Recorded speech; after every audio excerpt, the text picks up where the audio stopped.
New World Computing is following up on the success it found in Empire with Empire 2, which lets the player wage war with units from different periods in time.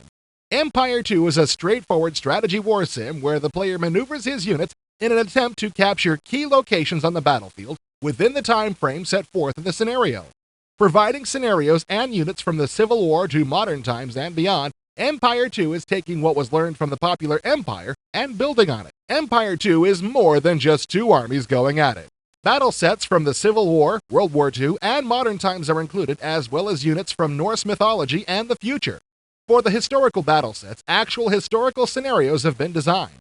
For the fictional sets, the designers came up with some ideas of their own. For the army of the Norse gods, for example, the Battle of Ragnarok is included, in which the heroic guardians of Asgard clash against their evil counterpart. Like the rest of the game's screen is very simple. The main screen shows a close-up of the battlefield, while the map screen shows a satellite view of the entire area with a box outlining the area shown in the main screen. To move around the battlefield, the player can click and drag the box outline around the map screen, or can click on the edge of the screen to move the view in that direction. The right side of the screen displays most of the important information like the score, the currently selected unit, and its orders.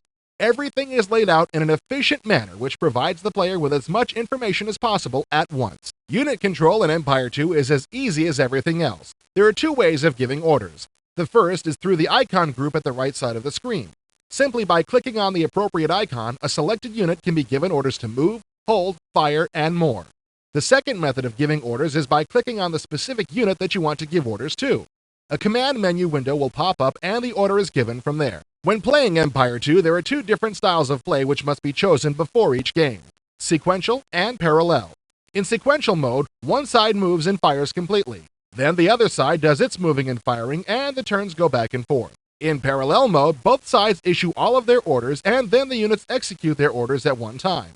The sequential mode is more strategic since the enemy sits while you move, but the parallel mode is more realistic, offering a fog of war feel. The scenario editor that's included with the game is a real plus for Empire 2.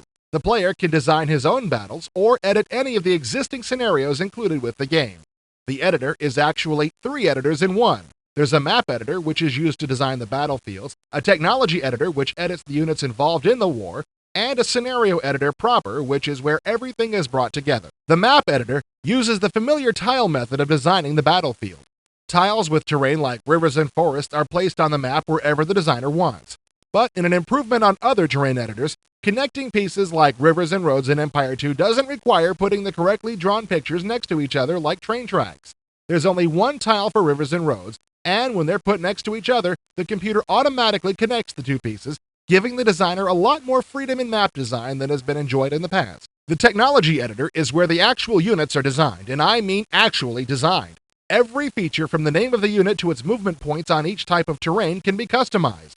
Empire 2 gives access to all of the unit libraries, which means that one army can be made up of Civil War units, while the other side is comprised of units from World War II. Editing an entire scenario is where everything comes together. The player can use any existing maps and technology sets in a scenario or create them on the fly. But when a map and tech set have been either chosen or designed, the player simply allocates forces for both sides and sets the initial starting points for all of the units. At this point, the scenario is ready to go. Empire 2 is a very simple strategy war game to play, yet elegant and sophisticated in its gameplay. The battle sets from the different time periods are bound to provide a lot of diversity in play, and the scenario editor allows all you armchair generals to decide those what-if scenarios you've always wondered about. Expect Empire 2 to be released sometime in September or October.